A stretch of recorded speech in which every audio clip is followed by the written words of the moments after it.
Bonjour à tous et à toutes, bienvenue à Sport du Dimanche de ce 27 mai 2018.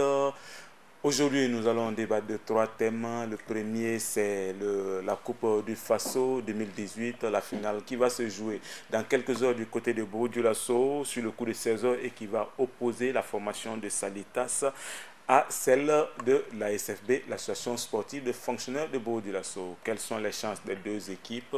Quel peut être l'exploit réalisé par l'une ou l'autre? Nous allons décortiquer cette finale dans peu de temps. Le deuxième thème, c'est le championnat national de football de première division. L'association sportive des fonctionnaires de Bourg-du-Lasso qui va jouer pour le doublé coupe championnat a déjà tué, en tout cas au niveau du championnat, la concurrence car la SFB est officiellement champion de la saison et au bas du classement, la formation de Santos FC et de Bobo Sport sont officiellement relégués en deuxième division. Et enfin, le dernier thème, on parlera du match international amical qui va opposer le Burkina Faso au Cameroun. C'est aussi ce soir sur le coup de 21h du côté de la France à Beauvais. Pour débattre de ces trois thèmes, je suis accompagné ce matin de Ibrahim Cabré de Radio Omega. Bonjour Ibrahim. Bonjour à vous Kader, bonjour à tous les téléspectateurs de Burkina Info. Prêt pour la finale de ce soir? Oui, plus que jamais prêt. D'accord. À ma droite, c'est Gaël Bala. Bonjour Gaël. Bonjour Kader, bonjour amis sportifs. Et enfin, c'est Bachirou Sorgo, l'homme de la radio légende et non la légende. Bonsoir Kader, bonjour Kader, amis sportifs, bonjour. Alors, le décor étant planté, ce soir, on va jouer pour la finale de la Coupe du Faso, une affiche assez inédite qui va opposer la SFB, l'association sportive des fonctionnaires de Bourg-du-Lasso, à Salitas FC, Salimata et Tassere Football Club, qui vient de monter en première division. C'était pas forcément l'affiche qu'on attendait quand on lançait cette édition 2018 de la Coupe du Faso, mais au fini, ce sont ces deux formations-là qui auront le droit de discuter le Graal devant le président du Faso ou le premier ministre au stade Sangoulé Lamzana de Bourg-du-Lasso. Ibrahim Cabré. Oui, je suis d'accord avec vous lorsque vous dites que c'est une affiche inédite. Effectivement, je suis de ceux qui n'avaient pas vu ces deux équipes-là à ce stade de la compétition. Surtout que la SFB était en pleine réorganisation après donc un championnat moyen la saison dernière. Mais également aussi lorsqu'on réinterroge l'histoire du Faso Foot, on se rend compte qu'aucun club promis n'est parvenu donc à se hisser en finale donc, de Coupe du Faso. Donc c'est l'histoire donc qui a été démentie et la SFB qui arrive aujourd'hui comme championne du Burkina Faso à 2 journées de la fin et qui offre en même temps donc, une campagne africaine à Salitas et qui se retrouve en finale donc, de Coupe du Faso et également aussi lors de l'avant-dernière journée, il y a un match la dernière journée, il y a un match contre donc, Salitas. Et pour moi, c'est vraiment l'affiche à ne pas manquer.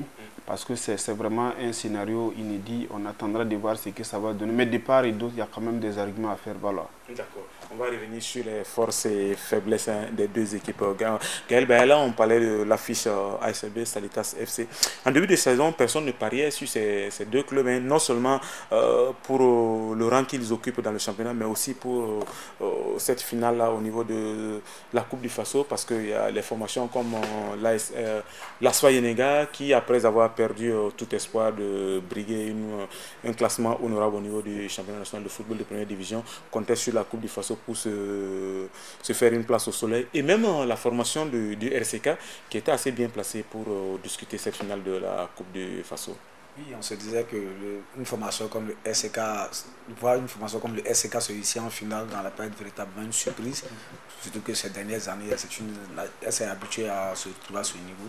Mais en début de saison, comme vous l'avez déjà souligné, ce n'était pas déjà gagné pour ces deux formations de l'ASFB et surtout des Salitas. Salitas qui jouait pour la première fois dans l'élite du football burkinabé. C'est vrai que l'équipe a été un peu renforcée par quelques joueurs d'expérience, mais c'est une équipe quasiment très jeune hein, qui est issue de son centre de formation, de la formation des choses du club. Et sur les voir jouer d'abord les premiers rôles sur la première partie de saison et se hisser en finale, c'est quand même quelque chose d'historique. Si cette formation de Salitas parvient à remporter le titre, ce serait quand même historique pour elle. D'autre part aussi, on a une formation de l'ASFB qui peut réaliser le gros coup de la saison avec un doublé à la clé. Il ne faut pas oublier que la SFV n'avait pas atteint quand même ce type de niveau-là depuis 2015, hein, si je ne m'abuse. Joué la finale de la Coupe de Faso perdue face à l'USFA en 2015. En 2015, voilà. Il n'avait pas atteint, la SFB n'avait pas atteint ce niveau-là. Et je me souviens que le dernier titre quand même de la SFB, c'est en Coupe du Faso, c'était en 2004 avec des garçons comme Abdullah Soulama dans les buts. On profite en même temps, on salue sa mémoire. Et puis un garçon qui s'était révélé l'année là, Bonou Georges, je crois. Voilà. Et la SFB aujourd'hui veut renouer forcément avec son passé glorieux, après avoir passé plus d'un siècle sans le championnat, ils ont remporté le championnat, remporté encore un demi-siècle, remporter cette Coupe du Faso viendrait couronner la très belle saison des Buffles de Bobo Dioulasso. Si la SFB réalise ce coup-là, forcément, c'est non seulement un mérite pour ce club, mais aussi et beaucoup pour son entraîneur Oscar Barrow, qui viendra définitivement montrer qu'il est l'un des meilleurs au niveau de ce championnat, au niveau du Faso Foot. Non, je pense que remporter cette coupe ou pas, moi je pense que la SFB avec son entraîneur ont déjà atteint les objectifs qui se sont fixés, sinon même qu'ils ont dépassé largement les objectifs. Donc remporter pour moi cette coupe, ça va être un bonus encore pour la SFB, il faut le dire. Et dans tous les cas, les deux formations pour ma part ont déjà atteint leurs objectifs. Et ça devrait en principe être une finale sans pression, une finale que ça soit l'une ou l'autre qui perd ou qui gagne. En principe, ça ne devrait pas véritablement changer beaucoup de choses dans les esprits, puisque de fait, le gâteau est déjà partagé, les objectifs sont déjà atteints. Avant de jouer cette finale, et les deux équipes savent déjà ce qu'elles ont gagné. Voilà, elles ont gagné des ligues, j'allais dire la campagne africaine. La SFB jouera pour la Ligue des Champions, étant première du championnat. Salitas FC étant finaliste de la Coupe du Faso va jouer la Coupe de la Confédération. Donc, voilà. C'est pas le résultat de la Coupe du Faso qui va changer quelque chose à ce niveau-là. Si ce n'est peut-être la manne financière, oui, la différence entre le premier, le vainqueur de la Coupe du Faso et le dauphin. Oui. Voilà, et 3 millions. Et pour ma part, si la SFB remporte la finale ce soir, je pense à mon avis que ça ne va rien changer aussi, même financièrement du côté de Salitas. Parce que n'oublions pas que Salitas a quand même vendu 8 joueurs. Et mais l'argent ne rentre pas dans la poche des joueurs, oui, l'argent rentre dans la poche des propriétaires du club. Oui, je vais parler du club. Donc si ce soir la Salitas remporte les 10 millions de la Coupe du Faso, forcément les joueurs auront une grosse part dans le partage de cette masse. Oui, même s'ils gagnent 7 millions, ils auront encore, je pense, un bon gâteau dans leur poche. Non, ce que je vais dire, c'est que au niveau des Salitas, ils ont beaucoup plus à gagner qu'à perdre. Parce que dans tous les cas, cette saison a été véritablement comble pour eux. Parce que vous savez, quand ils ont démarré le championnat, ils ne savaient pas ce qu'eux, ils valaient. Il fallait attendre après la première moitié du championnat pour voir maintenant les ambitions nettes avec les déclarations fracassantes que vous connaissez. Et maintenant, les déclarations ont compliqué davantage souvent la situation. Et véritablement, je pense pour ma part que si Salitas n'a pas fait de déclarations fracassantes, elle pouvait surprendre davantage. Et qu'à cela ne tienne, je pense que dès la 16e journée, ils ont dit qu'ils voulaient les titres. Et Kamou Malo Direct, club du Kadiogo, a dit que voilà, ça tombe bien, les masques sont tombés. Et ça a permis à l'RCK de redoubler d'efforts pour les battre à la 16e journée. Et ça n'a pas été simple. Et depuis lors, Salitas n'a fait que perdre la place alors qu'ils occupaient la tête du championnat. Et 2 jours après cette défaite contre les RCK, à la 16e journée, ils ont encore perdu à la 17e journée, ce qui a permis à la SFB de prendre la tête en battant la S-Police. Donc voilà tout doucement comment ils ont perdu, véritablement en annonçant qu'ils voulaient. Mais c'était bien d'avoir annoncé qu'ils voulaient les titres. Ça a permis de bouger un peu quand même dans les états-majors et de recentrer aussi certains matchs. Parce que j'ose croire que si Laïgui Koulibaly n'a pas déclaré qu'il voulait être champion, c'est pas sûr que les RCK se concentrent au maximum pour aller les chercher.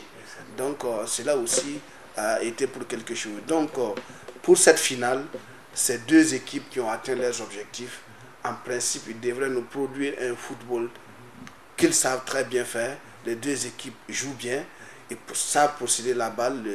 Du côté des Salitas, ça joue bien. Du côté de l'ASFB également, il joue un football avec des attaques placées à gauche, à droite, avec une accélération au niveau de l'axe. Je crois que son capitaine, le Dossard 10, va encore être véritablement le pivot pour pouvoir donner l'éclair pour que les attaquants puissent trouver la faille. Mais qu'à cela ne tienne, je répète que les deux formations ont atteint leurs objectifs. Il n'y a pas à rougir. Tout compte fait, la SFB va empocher 19 millions et demi. Si elle perd la coupe, elle aura 22 millions et demi si elle gagne la coupe. En tout cas, il y a de quoi gagner pour se remplir la poche. Alors, savez-vous que ce match est assez plein de symboles pour les deux entraîneurs? Oscar Barrow a été joueur de Ladji Coulibaly, aussi bien au Racing de Bobo-Dioulasso qu'à Kiko FC. Peut-être qu'on allait en parler, mais il faut dire que vous avez parlé tantôt de Oscar Barrow qui devrait rentrer dans l'histoire. Je crois qu'il est déjà dans l'histoire. Parce que si d'aventure, également si d'aventure il remporte, fait ses doublés, ça va être une première donc, pour une équipe de Bobo. Oui. Il faut-il le rappeler de faire le doublé Coupe Championnat. Mais également aussi, c'est un monsieur qui essaie de rééquilibrer le football au niveau de Bobo et Ouara. On a longtemps parlé de Bobo-Dioulasso qui serait le réservoir du foot burkinabé. Malheureusement, les clubs bobolais ont des difficultés à conserver leurs joueurs parce qu'effectivement, une fuite, ça vient à Ouara. Si bien que quand vous prenez toutes les éditions des championnats, vous avez quand même une inéquité, une sorte d'inéquité, parce que ça va faire 12e titre pour les clubs de Bobo et 42 titres, je crois, pour les clubs de Ouara. Donc il y a véritablement un déséquilibre. Mais lui, depuis son arrivée, et lorsqu'il est arrivé au niveau du Racing Club de Bobo-Dioulasso, le dernier titre d'un club bobolais était de 98, et en ce moment, Oscar Barrow était attaquant du Racing Club de Bobo-Dioulasso et Ladji Coulibaly était l'entraîneur du Racing. Donc, il arrive en 2013, il prend le RCB, il fait de l'RCB une équipe africaine et il ressort des joueurs comme Banu Diawara, il façonne des joueurs comme Yacouba Coulibaly qui font aujourd'hui la fierté donc, du Burkina. Donc, pour moi, et si on a longtemps parlé de la SFB, mais c'est la marque déposée, la fabrique de Oscar Barrow qui allait chercher les garçons de tous les horizons pour façonner cette équipe-là qui n'était pas un foudre de gloire en tout cas pour ce qui concerne la saison passée. Il le disait d'ailleurs, c'est son effectif assez jeune, des joueurs qu'il allait chercher en deuxième division, des joueurs qui étaient un peu abandonnés par d'autres clubs au niveau de la première division, au niveau de la ville de Bobo-Dioulasso. C'est assez inédit quand même. Avec tout ce colmatage-là, il arrive à créer une équipe. Finalement, ce n'est pas forcément la valeur ou le talent des joueurs qui fait aujourd'hui la SFB, mais c'est surtout la marque de fabrique d'Oscar Barrow, qui est d'abord un entraîneur formateur, parce qu'on l'a connu avec la formation de secteur 21 de Bobo-Dioulasso, avant de confirmer son talent avec les clubs comme le Racing Club de Bobo-Dioulasso. Même secteur 21, d'où vient un garçon comme Banu Diawara d'ailleurs. C'est dit que Oscar Barrow a clairement une philosophie de jeu. On sait que c'est un entraîneur qui ne monte pas sur le terrain avec une ambition attentiste. Il essaie de gérer ce match, il y a le tempo, il y a un schéma clair qui est là et la philosophie du jeu est déjà développée dès le départ et les garçons arrivent plutôt à s'adapter à son discours. Et une fois qu'un entraîneur réussit à parler au mental de ses joueurs, c'est clair que les gens vont suivre par la suite. Et c'est ce que Oscar Barrow a réussi partout où il est passé. Et tout le mérite, en tout cas, lui revient de voir quand même une formation de l'ASFB revenir à la lumière. Maintenant, pour ce match de ce soir aussi, il faut dire qu'en face, il y a de la qualité, où il y a également de la jeunesse comme à l'ASFB. Et c'est deux philosophies de jeu qui se rejoignent quasiment. Hein. Et comme on l'a dit, Ladji Coulibaly qui a été au formateur de Oscar Barrow, donc ça veut dire que ça ne doit pas trop surprendre. Mais c'est clair qu'il y aura du beau jeu ce soir et le public en tout cas ne va pas regretter son déplacement pour ceux qui ont pu suivre un peu l'évolution de ces deux formations-là tout au long de la saison. C'est vrai que Salitas à un moment, comme sur la seconde partie de saison, comme l'avait souligné Bassirou, il y a des déclarations fracassantes, mais je pense qu'au-delà des déclarations fracassantes, il y a quand même une saignée que le club a connue. C'est essayer de se renforcer par moment, mais on a senti que les garçons étaient un moment émoussé pour arriver là. Mais pour cette finale aussi, il y a beaucoup de détails à prendre en compte. Hein. Surtout que Salitas se jouera pour sa première fois à ce niveau-là, alors que Bobo, il y a la SFB, c'est vrai que ce ne sont pas les joueurs qui étaient là en 2015, mais on peut quand même toujours se reposer sur son histoire et pour pouvoir se motiver davantage. Et étant donné que la finale va se jouer à Bobo-Dioulasso, connaissant le public bogolais, ce n'est plus la rivalité entre le Racing Club de Bobo-Dioulasso, la SFB ou Kiko FC ou Maya FC. Toute la ville de Bobo-Dioulasso a l'avantage de se rallier derrière l'équipe qui représente la ville. C'est peut-être ça qui fait la différence entre Bobo et Ouagadougou, parce qu'à Ouaga, si la finale devait se jouer à Ouagadougou, Salitas parlait peut-être venir avec son petit groupe de supporters, sans que les supporters de l'Étoile filante de Ouagadougou ou de l'Asso Yenega ne se rallient à leur cause pour faire un bloc pour jouer contre Bobo. Par exemple, qu'en 2004, quand la SFB remportait la Coupe du Faso à Ouaga, c'est un accueil triomphal qui a été réservé à ces joueurs de l'ASFB. Quasiment toute la ville de Bobo était du côté de l'entrée de la ville au niveau du secteur 25 pour accueillir quand même tous les joueurs. C'était vraiment un triomphe et je me dis que la mobilisation sera vraiment, c'est ce qu'on souhaite, de voir un stade plein, la mobilisation sera totale. Ils sont d'ailleurs allés voir le maire de la ville de Bobo. Lorsqu'il a été officiellement champion. Et en tout cas, ils ont reçu la bénédiction du maire qui a sonné donc la mobilisation pour que voilà avec une enveloppe bien garnie. Et je crois que le public bobolais ne va pas marchander donc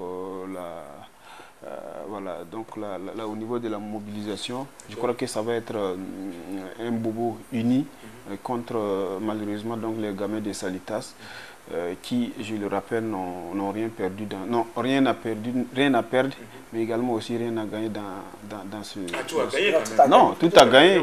Non, je dis tout a gagné. Peut-être déjà il y a la campagne africaine donc qui est déjà en poche. Si le Salitas gagne donc le titre, ça rentre certes dans l'histoire, mais au niveau donc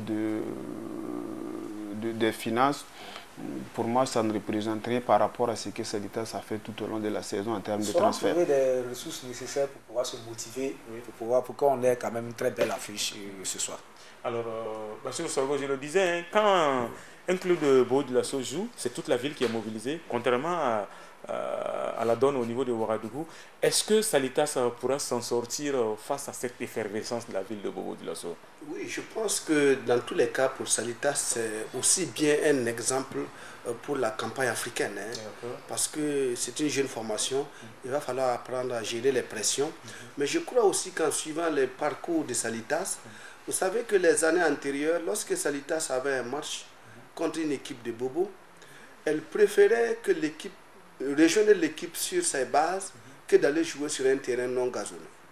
Donc plusieurs fois Salitas est allé rencontrer des équipes à Bobo pour jouer contre ces équipes. Quand il s'agit de la Coupe du Faso. Quand il s'agit de la Coupe du Faso. Je rappelle, Salitas n'a jamais perdu à Bobo depuis le début du championnat. Ils se sont déplacés à Bobo alors qu'ils avaient la chance de ne pas jouer à Bobo.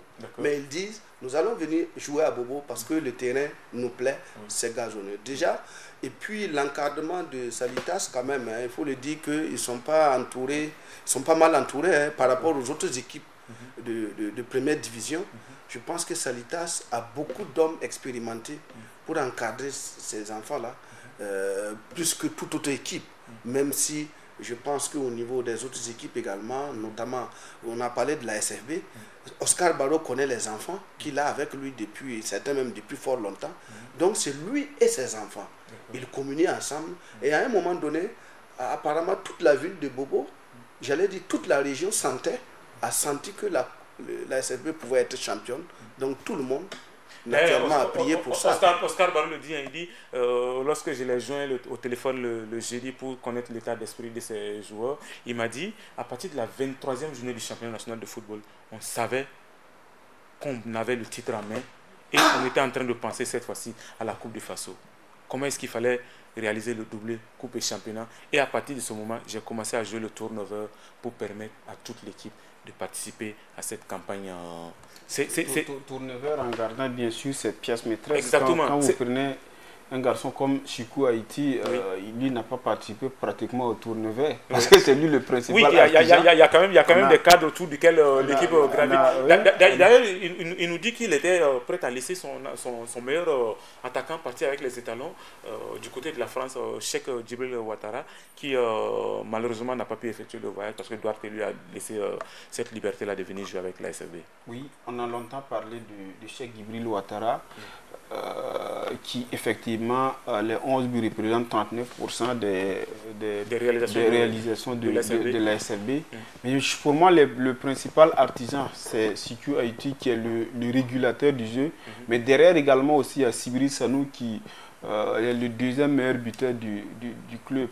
Et à cela s'est ajouté également aussi la disponibilité d'un garçon comme Yaya Sanou, même s'il n'a pas marqué depuis le début de la saison, a été un très grand apport donc, dans le titre de la SFB.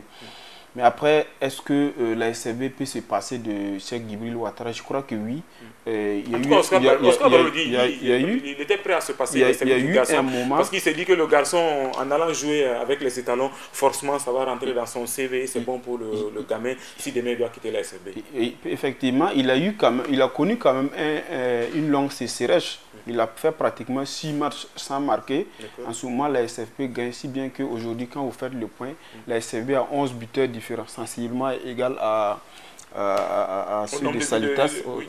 Non, à Salitas. Oui. Salitas a 10 buteurs différents avec 25 réalisations cette saison, 15 buts marqués à l'extérieur contre 10 à domicile. Donc c'est une équipe qui en tout cas qui marque beaucoup à l'extérieur.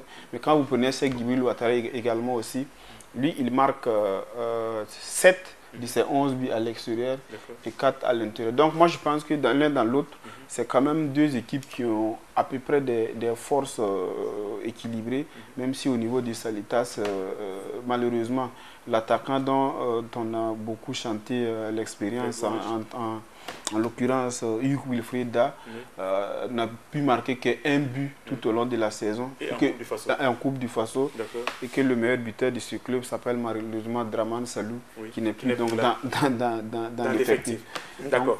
Alors, la finale va se jouer à Bobo-Dioulasso. La finale se jouera au stade Sangoulé Lamizana, Gaël Bayala. On l'a dit, hein, tout le monde sait que la pelouse du stade municipal, stade Sangoulé Lamizana n'est pas en bon état. On nous promet un arrosage à grande échelle.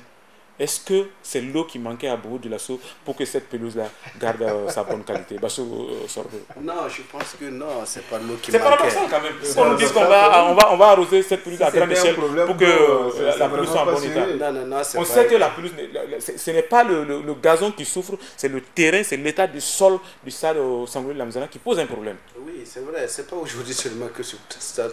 Sinon, ce n'est pas la guinguette. Hein. Voilà, rapidement, on débat là-dessus et puis on arrose. C'est ça aussi, il faut compter. Pour que le match aussi soit intéressant, il faut aussi compter avec la pelouse. On ose croire que l'état de la pelouse ne va pas handicaper la production d'ensemble de jeux de ces 22 acteurs. Mais qu'à cela ne tienne, je pense que une finale, ça se joue, hein, quel que soit le terrain. Et à l'heure actuelle, là, toutes les deux équipes seront mises à la même difficulté.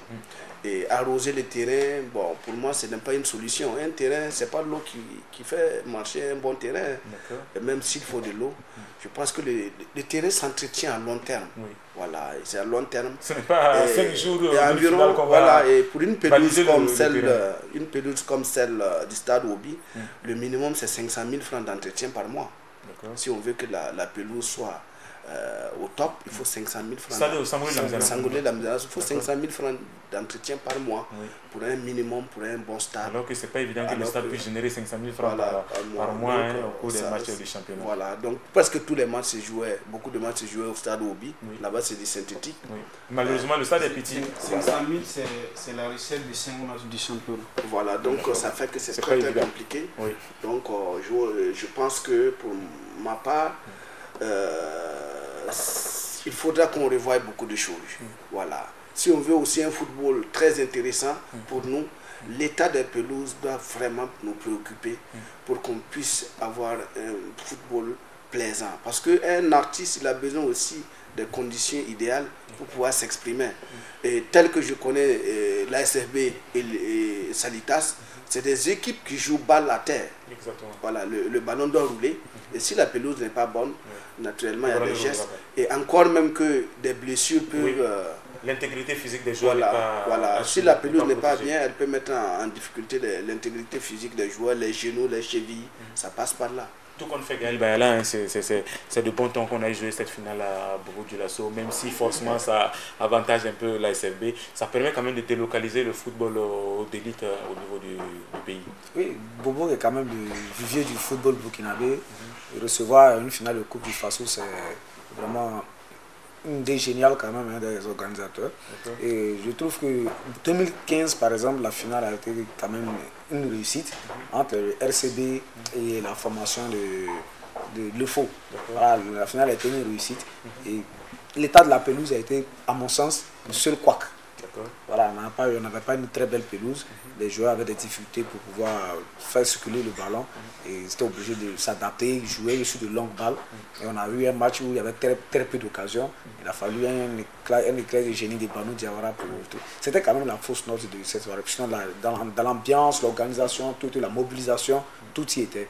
Et on espère que pour cette édition, au départ c'était prévu pour Wobi, si on a décidé de ramener ça du côté du stade Omnisport Samir Lamzana, c'est dit que peut-être on a pris des dispositions pour que la police puisse répondre aux attentes. On essaie vraiment. La disposition, c'est l'arrosage. C'est l'arrosage à grande échelle. C'est ça qu'on va arroser matin, midi, soir. L'herbe va pousser, combler tous les petits trous. Peut-être qu'on veut profiter de l'herbe qui pourrait éventuellement pousser, s'ajouter au gazon. Parce qu'on voit l'état de la pelouse, vraiment, c'est pas joli, surtout pour abriter un match de telle envergure sous les regards donc du chef de l'État. Peut-être que ça va être un cri de cœur. Que voilà, il mettra le chef quand même de l'État, le Premier ministre, le ministre des Sports. Parce qu'avant tout, c'est sa compétition, la Coupe du Faso. D'accord. Alors, juste avant la finale des hommes, il y a eu la finale des dames. Une affiche étincelle. Issoire. Pas mal quand même. Oui, c'est une affiche ici qui n'est pas inédite. Parce que quand vous prenez le championnat national des dames, c'est l'Issoire quand même qui arrive en tête avec 32 points. Et Étincelle suit avec 29 points et à les autres. Et maintenant, c'est quand même deux équipes qui se sont véritablement renforcées. On a vu l'Issoire qui allait déplumer les princesses d'ailleurs qui sont menacées par la relégation si d'aventure on n'a pas vite en application de la nouvelle mesure qui voudrait qu'on ajoute d'autres clubs. L'ISFA en tout cas a fait une très bonne saison. La trajectoire en Coupe du Faso a été véritablement salutaire, mais également aussi en championnat. Et quand vous prenez également Étincelle, a eu quand même le mérite d'éliminer un club en demi-finale comme l'AS Police, même si c'est encore une fois de plus une victoire poussive, un but à la 90e minute. Exactement, oui. Mais j'ai vu quand même des filles qui déroulent très bien le ballon. Certaines filles n'ont rien à envier à certains garçons, il faut le dire, mais c'est vraiment une équipe homogène d'Étincelle, en tout cas des individualités fondues donc dans le collectif qui peuvent véritablement nous faire vivre une très bonne finale entre l'USFA et les Étincelles, sans oublier que le coup d'éclair aussi peut venir d'une fille comme Juliette Nana qui fait des merveilles donc, du côté de l'USFA. D'accord. Et à l'équipe nationale aussi. Merci à vous. Alors on peut passer au deuxième sujet si vous le voulez bien, c'est le championnat national de football de première division. Il nous reste 2 journées pour la fin et comme je le disais, l'ASFB, encore elle a déjà plié le championnat. Elle est titrée, elle aura son titre à la fin du championnat. Elle a 59 points, son poursuivant a 52 points. Mathématiquement, la SFB ne peut plus être rejointe. Par contre, l'étoile filante de Ouagadougou qui occupe la 2e place est menacée par d'autres clubs. l'EFO qui voulait la première place, malheureusement, elle n'est même pas assurée d'avoir la 2e place. C'est quand même un coup dur pour les Stélis, la reine des stades. Quelle va Oui, mais bon, écoutez, il faut s'en prendre à son début de saison où l'équipe de l'étoile filante a fonctionné sur le courant alternatif, alternant le moins bon, le bon et autres. Et comme je le dis, l'ASFB n'a pas démérité. Hein. Quand on prend en termes de ratio de points sur l'ensemble de la saison, l'ASFB c'est pratiquement 2 points par match. Voilà, plus précisément 1,92 points. C'est quasiment dans les mêmes standards que le Rail Club du Kadiogo l'année dernière. Il avait remporté son titre. Et l'ASFB aujourd'hui a réussi à plier le championnat avant terme. C'est déjà c'est pas on se disait que ça allait être un sprint jusqu'au bout et finalement à 2 journées arrivé un moment de la saison, on a vu que l'ASFB a connu un coup de mou. On a enchaîné des matchs, des défaites, ce qui a permis à ses poursuivants directs de revenir au contact et de se retrouver pour les uns à 4 points et pour l'EFO à 3 points. Ensuite, l'EFO n'a pas su saisir certaines opportunités où la SFB avait même été accroché. Une victoire de l'EFO permettait à l'EFO de revenir. Il a été battu par le RCB. Voilà, par le derby Bobolais. Et l'EFO devait saisir cette opportunité-là et mettre plus de pression sur la SFB. L'EFO n'a pas su saisir cette chance. Et c'est tout naturellement que la formation de l'ASFB, quand elle a eu l'opportunité aussi de recevoir les équipes à sa portée à domicile, a su creuser l'écart. Et voilà, ça fait un bon champion. À 59 mois, à deux journées de la fin, on ne peut pas dire que c'est un titre volé, parce qu'on sait que l'année dernière, le RCK c'était à 58 points. Hein, voilà, qu'ils avaient validé le titre. Et face à l'IFO encore. Devant l'IFO. Donc l'ASFB, pour ma part, sur l'ensemble, au début de la saison, personne n'aurait parié, hein, mais sur l'ensemble de la saison, c'est un champion, c'est un beau champion. D'accord. Alors, Bassirou Sorgho, on va dire le grand perdant de tout ce Face au Foot 2018, c'est bel et bien l'Étoile filante de Ouagadougou. Annoncé à grand renfort avec l'arrivée de certains internationaux en début de saison. Il y avait les Paulo Koulibaly, il y avait Lengani, c'est vrai que lui était déjà parti, mais il y avait encore d'autres joueurs comme le latéral, j'oublie son nom, qui est Narcisse Bambara, voilà, c'est effectivement Narcisse Bambara, qui sont finalement tous partis. Et le club est vraiment aux abois actuellement avec des arriérés de salaire d'Étoile filante de Ouagadougou. C'est vraiment un club qui ne reste que de nom. Tout est parti en lambeaux. Oui, tout est parti en lambeaux. Vous savez, la différence entre un club comme l'EFO et l'ASFB, c'est quoi? L'EFO a des joueurs à marchand élevé. Valeur marchande élevée. Vous prenez un Pierre Koulibaly, vous prenez, j'allais dire, Paul Koulibaly, vous prenez Narcisse Bambara, qui a joué avec les Étalons, qui est parti en Europe, qui est revenu. Il ne coûte pas au même prix. Il y a des joueurs aussi comme Henri Conan, Bertin, Bernard, qui ont disparu des radars. Oui, Adama Zerbo. Et généralement, ces joueurs-là reviennent dans des clubs comme l'EFO pour se faire une santé, pour repartir. Parce qu'ils visent autre chose. Et je crois que Pierre était allé très loin, et Paul Dumont était allé très loin. Ça n'a pas marché, il est revenu avec une blessure qu'il avait contractée. Et c'est tout que les contrats étaient déjà signés là-bas. Il préfère revenir dans son ancien club pour se faire une santé. Et s'il gagne une opportunité encore, il repart. Malheureusement pour l'Étoile filante de Ouagadougou, comme l'année passée, son temps fort c'est en fin de championnat. Et un temps fort que l'Étoile avait bien commencé, mais qui s'est retrouvé dans des conditions difficiles, puisque financièrement, ça ne suit pas. Le club est aux abois. Le club étant aux abois, les joueurs font pression, les dirigeants sont absents, certains démissionnent et le tout donne... C'est vrai qu'on nous annonce la démission du PCA de ce club, Lazare qui a claqué la porte, alors qu'on nous disait que c'est lui qui avait le chéquier. Voilà, vous savez, Lazare Bansé démissionne. Pour démissionner, il dépose sa démission chez qui? Les sages. Voilà, les sages du club. Ça veut dire que le président n'est pas là. Bon, le président n'est pas là et ça veut dire que l'EFO n'avait plus de dirigeants. Si on va remettre une démission au sage du club, ça veut dire que plus de dirigeants. Il n'y avait pas que le président. Le bureau, c'est tout un ensemble, mais s'il dépose sa démission au niveau des SAS, moi personnellement, je suppose que c'est un manque de reconnaissance de l'existence du bureau, tout simplement. Oui, mais justement, c'est pour dire que tout était presque inexistant. Et vous le savez bien, depuis la 22e journée, l'entraîneur n'a cessé de nous dire que ça ne va pas. Et c'est très rare de voir un entraîneur officiellement dire qu'ils ne sont pas payés, ils n'ont pas d'argent. Voilà, et il lance un cri d'alerte et d'alarme. Et ça il a lancé tous les cris. mais personne ne l'a entendu. Jusqu'à les joueurs même se sont déportés à la fédération. Oui, pour aller réclamer la subvention allouée par la fédération au club. Voilà, donc vous voyez quand ça atteint ce degré. C'était vraiment le ras-le-bol et le... Voilà, quand ça atteint ce degré... Le pas n'est pas franchi. Voilà, le pas n'est pas franchi. Alors même que ce qu'ils oublient, c'est qu'ils peuvent perdre le podium qui peut leur permettre d'avoir un peu d'argent. Parce que être deuxième, ça vous donne 7,5 millions. 7,5 millions, c'est ce que le perdant de la Coupe du Faso gagne. Oui. Donc ce n'est pas mal.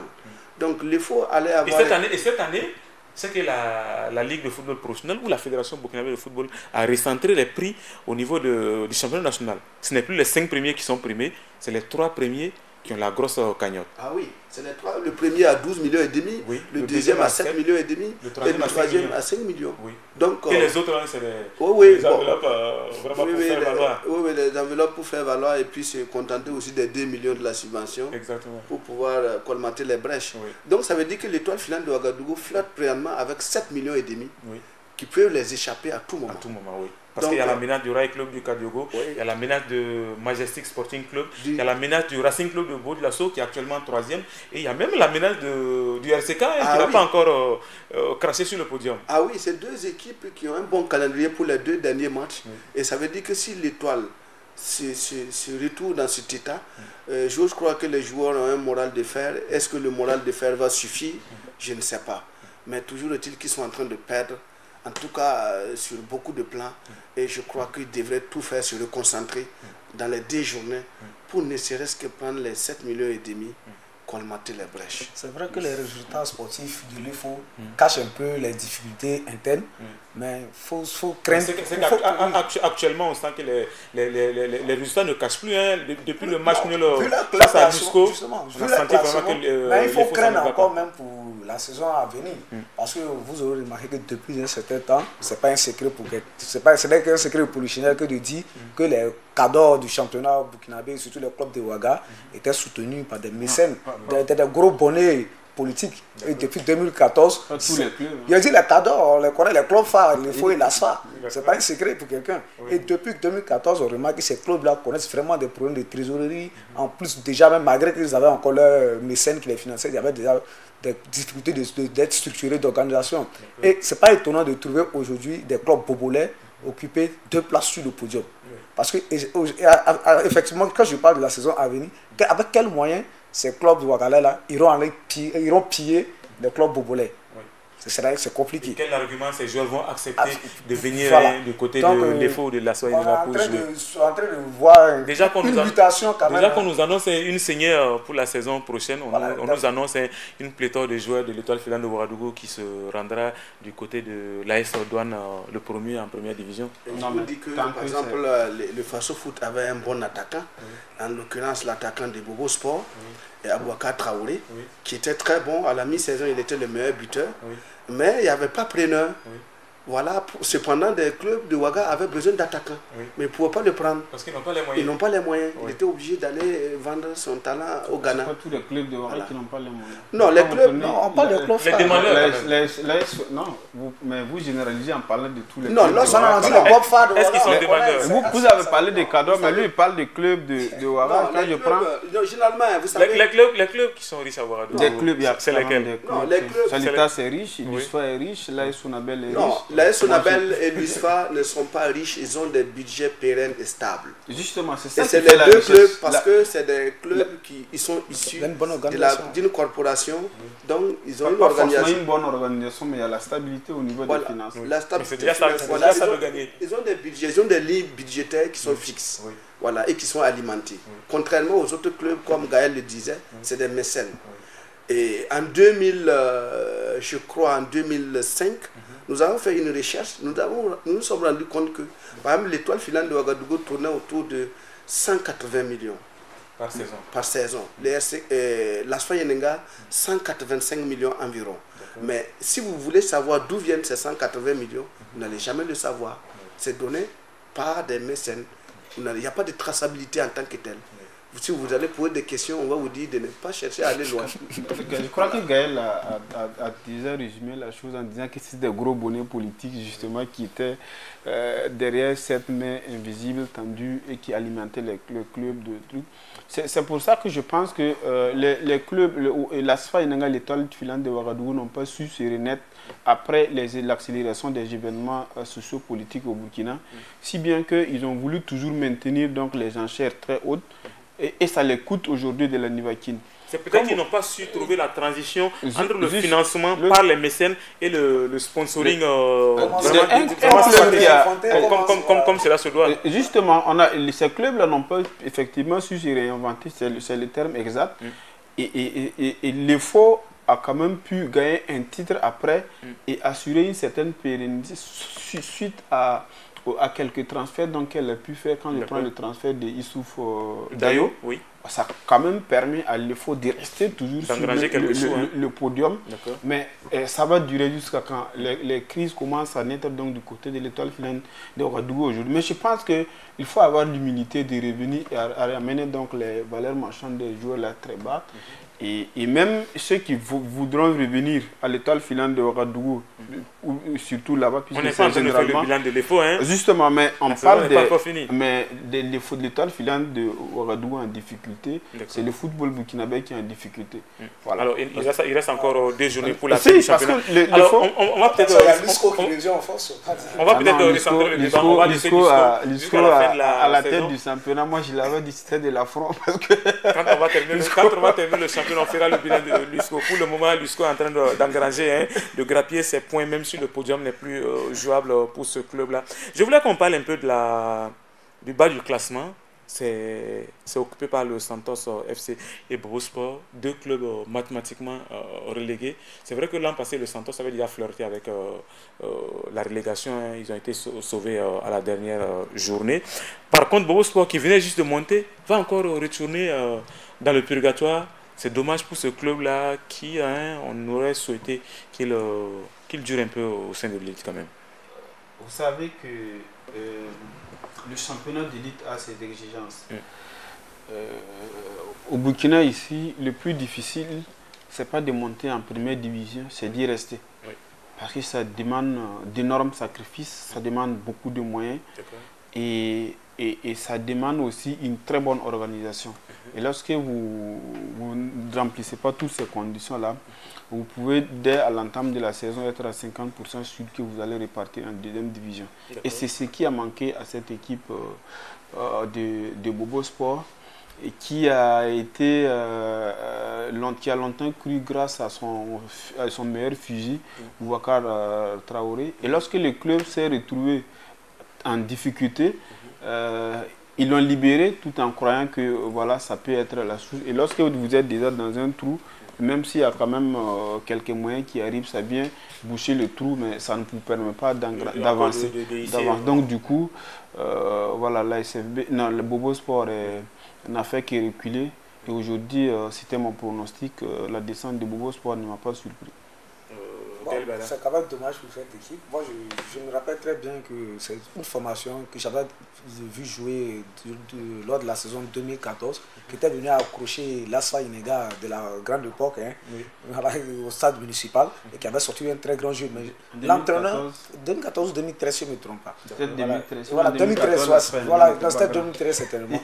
2013. Et en ce moment, je me suis rendu compte que l'effectif était un peu réduit. Le coach avait dit que ça jouait le maintien parce que c'est vrai, avec cet effectif-là, il ne peut pas tenir sur toute la saison. Il me demande est-ce qu'ils n'ont pas su tirer les enseignements, ils ont manqué de tirer les enseignements en ayant peut-être un effectif beaucoup plus riche pour pouvoir se maintenir.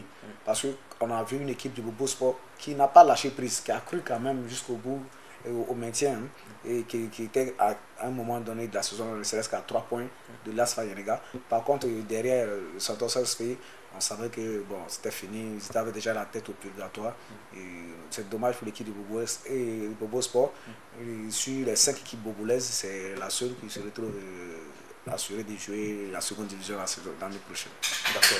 Alors, Bassirou Sorgho, le championnat est carrément plié à 2 journées de la fin. Il y a, si ce n'est que ceux qui vont accompagner l'ASFB au niveau du podium. Oui, Le champion est connu. Oui, Ceux qui doivent descendre en deuxième division sont connus. Oui, il Il n'y a faut pratiquement dire plus rien à jouer. Oui, ce qui a joué, c'est le podium. C'est les deux qui vont suivre certainement la SFB. Mais aussi, je voudrais quand même dire qu'au niveau de Bobo Sport, il leur a manqué un réflexe, à mon avis, de changer tout de suite un entraîneur quand ça n'allait pas. Oui. Pour ma part, ils ont... Mouni Kwanda a été libéré. Oui, il a été libéré très tardivement. Voilà, parce que quand vous échangez avec... parce que c'est quand ils étaient carrément dans le rouge qu'ils ont fait appel à Bekour Kambou, et qui est venu pour sauver tout ce qu'il pouvait sauver.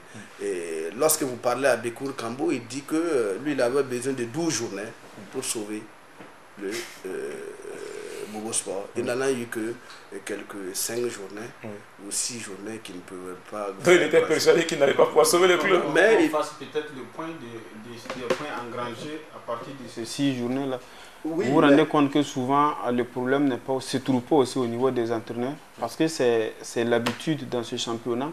Quand vous prenez les 2 dernières saisons, à la mi-saison, 50% des clubs ont déjà valsé leur entraîneur. Mais le plus souvent, ça n'a pas résolu les problèmes. Non, généralement, lorsque l'équipe vient de la 2e division, généralement, elle est très compétitive. Elle est très compétitive. Je ne pense pas que c'est Mouni Kwanda qui a fait monter l'équipe. Non, il allait prendre l'équipe. Mouni Kwanda est avec Kozaf, qui est descendu en D2. Il va prendre une équipe. Si ça ne marche pas, naturellement, il faut avoir le courage d'arrêter pour pouvoir changer de cap. Mais ils n'ont pas fait ça, à mon avis, à temps. C'est très tardivement qu'ils ont pris la décision. Pour ma part, ils devraient laisser même Mouni Kwanda terminer la saison. Parce que changer Mouni Kwanda ou pas, à l'heure où il le changeait, c'était déjà difficile. Parce que le calendrier de Bobo Sport était très difficile. Bobo Sport croisait presque les crosses pointues, la Sfanyelenga, croiser la SFB, même s'ils ont battu la SFB. Véritablement, quand vous avez un calendrier très dur, c'est difficile de battre la SFB cette semaine, et la semaine qui suit, battre la SFA. C'est très compliqué. Parce on laisse les plumes. Voilà, on laisse les plumes qui profitent à l'équipe qui va vous croiser pour la prochaine. Et comme ce sont des équipes qui n'ont pas de gros moyens pour faire la récupération au niveau de l'alimentation, ça va être très très compliqué. Ah oui, les sportifs, lorsqu'ils compétissent, vous savez qu'ils laissent beaucoup d'énergie sur le terrain. Et si vous ne vous alimentez pas bien, alors je pense que c'est très compliqué. Donc pour Bobo Sport, je pense que... Mais pour ma part, c'est une saison véritablement qui aura connu beaucoup de difficultés au niveau j'allais dire, de la rémunération des joueurs. Voilà. Il faudra peut-être qu'au niveau de la Fédération burkinabé de football, une réflexion d'ensemble soit menée pour que ça ne casse pas le football. Voilà. Parce qu'on met beaucoup d'argent, mais en réalité, les acteurs n'en profitent pas. On en parlera à l'heure du bilan Bachirou Sorgho, si vous le voulez.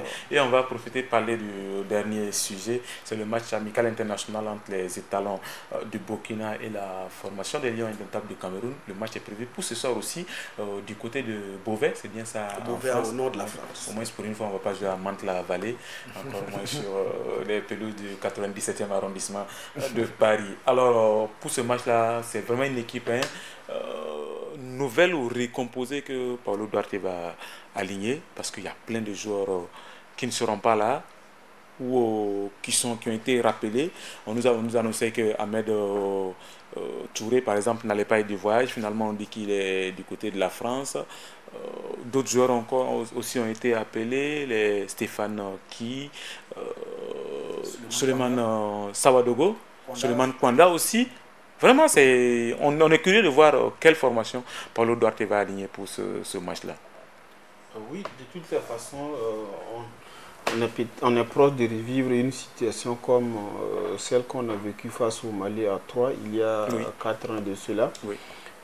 On avait vu des joueurs qui, appelés pour la première fois, étaient automatiquement titularisés. Un joueur à l'image de Sango, quelqu'un me disait que c'est ce match-là d'ailleurs qu'il avait grillé au niveau des étalons. Oui, les Iem Somda qui ont été jetés en pâture dans cette formation des étalons parce qu'il y avait une cascade de démission au niveau des cadres, les P3 machin, qui ne sont pas venus. Donc automatiquement on jette les jeunes dans la bataille et avec toute la pression qui se doit, ils se cassent la pipe et puis voilà, la sélection était foutue pour eux. Est-ce qu'on va assister à ce scénario-là ce soir à Beauvais? De toutes les façons, moi je dis on n'est pas loin de ce scénario, mais on aura quand même le mérite d'essayer quand même ces jeunes Et vous avez parlé tantôt de l'absence des cadors et l'absence d'un garçon comme Aristide Bansé peut profiter, pourquoi pas, à Amer Touré qui est cher à Gaël Bayala. D'accord. Mais également. C'est son poulain, hein? C'est lui son agent. C'est pas son agent de jeu, c'est son agent de communication. C'est lui qui a battu la campagne pour que Duarte appelle ce joueur-là. Non, mais après que sa communication a été aidée aussi par la bonne prestation. Exactement. Amer Touré. Voilà, parce qu'il a fait une saison exceptionnelle. Oui. Et c'était quand même le remplaçant idéal de Aristide Bansé après le chèque de Hervé Oussalé en début de saison avec la SEC. Oui. Mais pour ce qui concerne ce match, je crois qu'il faut, c'est surtout les enseignements qu'on va y tirer. Parce que moi je suis sceptique par rapport à l'issue de la rencontre quant au fait qu'il faut s'attendre à une victoire. Moi je ne m'attends pas à une victoire, je m'attends surtout à ce qu'on teste des garçons pour qu'on puisse en tirer les enseignements. C'est vrai qu'une victoire, ça donne une assurance à un moment donné. Mais je crois qu'au regard donc des absences en cascade, ça risque d'être compliqué pour Paolo Duarte. Mais il aura quand même le mérite une fois de jouer contre une grosse pointure. Pas là parce qu'il joue le match de barrage. Le match de barrage contre Yacouba Koulibaly aussi ne sera pas là. Donc c'est déjà... On sent déjà que la défense va être recomposée. Charles Caboret n'est pas là, même si quelque part on a un joueur comme Brian Dabo qui peut bien supplier le capitaine des étalons à ce poste-là. Oui. C'est une formation expérimentale des étalons qu'on verra forcément ce soir. Et puis on annonce aussi la blessure au genou du gardien Hervé Kofi Kouakou. Et pour un match amical sans enjeu, le coach ne va pas prendre le risque de mettre en danger l'intégrité physique du joueur. Il se fera certainement confiance au régional de l'étape qui est Germain Sanou, qui évolue du côté du Beauvais. Voilà, donc certainement il fera confiance à Germain Sanou. Il y aura d'autres joueurs. Ce sera une opportunité aussi pour lui, le malheur des uns faisant le bonheur des autres, de donner la chance à certains qui voudront confirmer ou qui n'ont pas suffisamment eu de temps de jeu avec les étalons. Je pense même à des garçons comme Dylan Ouedraogo, de l'AS Monaco réserve, qui vient régulièrement en sélection, mais bon, qui pourra à partir de ce match aussi engranger quelques minutes au sein de la formation et montrer un peu s'il est vraiment valable, capable de pouvoir rivaliser avec des pointus, parce qu'en face le Cameroun ne compte pas trop d'absents, puis le primat qui vient fouiller sera là, Kal Toko et Kambi, voilà, c'est dit que les étalons auront une belle opposition, mais ce sera une équipe expérimentale des étalons. Ce sera certainement pour juger les niveaux de certains et pas plus que ça. Monsieur le Sango, c'est vrai que depuis longtemps, vous n'étiez pas pour ce match-là. Vous pensez qu'il fallait laisser les joueurs en vacances et puis ils vont se préparer pour suivre la Coupe du Monde à la télé. On n'est pas qualifié aussi là-bas. Donc, mais Duarte a tenu à jouer ce match-là. Et vous allez regarder ce match, monsieur le Sango? Oui, on va regarder le match. Comme s'ils jouent, on va les regarder. Mais je crois que c'est un match qui profite beaucoup plus au Cameroun qu'au Burkina. Voilà, parce que le Cameroun ne joue pas d'abord les éliminatoires de la prochaine CAN. Donc, tous les matchs à leur niveau sont bons à prendre, mais pour nous, pour ma part, avec les blessures, avec la fin de la saison, avec l'objectif du fait qu'on ne joue qu'en septembre contre la Mauritanie, le temps est lointain. Véritablement, on pouvait se passer de ce match. Mais comme on va pas revenir sur comme il joue, on va jouer le match. Oui, ça sera joué ce soir à Beauvais. Mais je pense qu'on va mettre les jeunes, certainement. Vous savez, on dit que Yacouba Koulibaly ne sera pas là. Et vous savez déjà que ce n'est pas maintenant que le Burkina souffre de sa défense. Nous souffrons avec nos latéraux depuis belle lurette. D'accord. En tout cas, les deux latéraux ne sont pas là. Yacouba Koulibaly n'est pas là, Sylvie Yago n'est pas là. Donc automatiquement, Patrick Malo sera titularisé. C'est pour ça également qu'il faut jouer ce match pour pouvoir tercer des garçons comme Dylan Ouedraogo. Si d'aventure Yacouba Koulibaly n'est pas là, qu'on puisse effectivement le faire confiance ou pas. Parce que déjà la Mauritanie, c'est en septembre. Ça a l'air d'être loin, mais ce n'est pas le remplaçant de Yacouba Koulibaly, c'est bien connu, c'est Patrick Malo. Non, pas forcément. Pas forcément. Pas forcément. Puis si Yago n'étant pas là. Nous disons la même chose. Les doublures ne sont pas des premiers couteaux choisis. C'est-à-dire que lorsqu'on veut essayer un joueur, c'est le titulaire qui fait le boulot.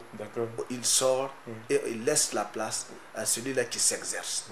Maintenant, face aux Lions indomptables, vous avez dit que vous voyez le scénario du Mali. Vous souhaitez qu'on batte les enfants dans des conditions difficiles. ça vous fait perdre confiance. Voilà, à chaque fois que vous allez revoir ce match, on souhaite qu'il gagne. C'est tout le bonheur. Voilà. Oui, ce n'est pas l'impact. L'impact est moral sur les joueurs. Oui. Il va peut-être perdre confiance alors qu'il est bon. Oui. Donc c'est de ça que je parle. J'ai dit, quand on veut jouer les matchs de haut niveau... S'il ne peut pas s'adapter à un environnement d'un match amical sans enjeu, c'est que c'est pas là. C'est que... Non, pour un grand compétiteur ou du moins quelqu'un... C'est qu'il ne mérite même pas, c'est fini. Face à un mais quand même, quand on regarde ce match-là, on est convaincu que ça va être une belle alchimie entre les anciens qui sont toujours dans le groupe et les nouveaux. Absolument. Vous avez les anciens comme Bakary Koné, qui sera le capitaine, Bertrand Traoré est là, Issoufou d'ailleurs est là, mais aussi on aura des jeunes joueurs, Souleymane Sawadogo, on aura Stéphane, on aura Ahmed Touré. Donc c'est forcément une équipe des étalons de demain qu'on va voir. Oui, moi je... Plus ou moins. Hein. Absolument. Et aujourd'hui, on a longtemps parlé de la relève au niveau de l'équipe nationale. On a peut-être la chance ou la malchance que des cadres de l'équipe ne vont pas faire les déplacements. Et on a les jeunes qu'on a en main. Ça va permettre à Pablo Duarte d'avoir une idée sur ce qu'il attend de cette équipe au niveau de la relève. Et ça va nous permettre également aussi de nous projeter dans le futur pour voir ce à quoi on est capable. Alain Traoré arrête. Voilà.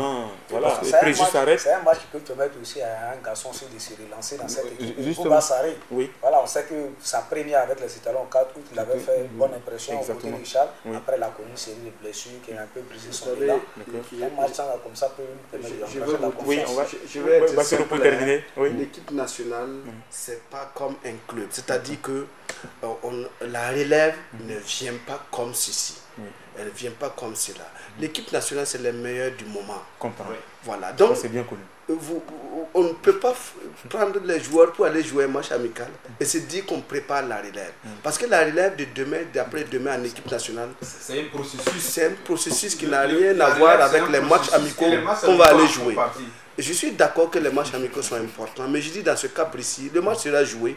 On souhaite que les jeunes se comportent très bien, mais soyons conséquents avec nous-mêmes que c'est très difficile d'amener un jeune. Par exemple, je pense, la dernière fois nous en avons parlé. Cheikh Gibril Ouattara, c'est vrai qu'il n'est pas parti. Cheikh Gibril Ouattara qui vient de la 2e division. Vous le prenez et faites un championnat, 1re division, et on le prend pour aller titulariser devant le Cameroun. Alors qu'il n'a jamais été convoqué même une fois. On n'a pas dit qu'on va les titulariser. J'ai dit non, c'est un exemple. Rapidement, il y a beaucoup de jeunes, mais le match va se jouer. On souhaite qu'il fasse un très bon résultat contre les Lions indomptables du Cameroun. Et que Pablo Duarte essaie des joueurs pour voir ce qui pourra être fait demain si d'aventure il y avait des cadres qui étaient indisponibles. Tout ça c'est bien, mais entre ce match amical et septembre, la distance est longue et considérable. D'accord, en tout cas, merci à vous, on est pris par le temps. On verra de toute façon ce soir ce que Duarte va nous concocter comme 11 de départ d'abord et ce que ces joueurs-là vont produire sur le terrain.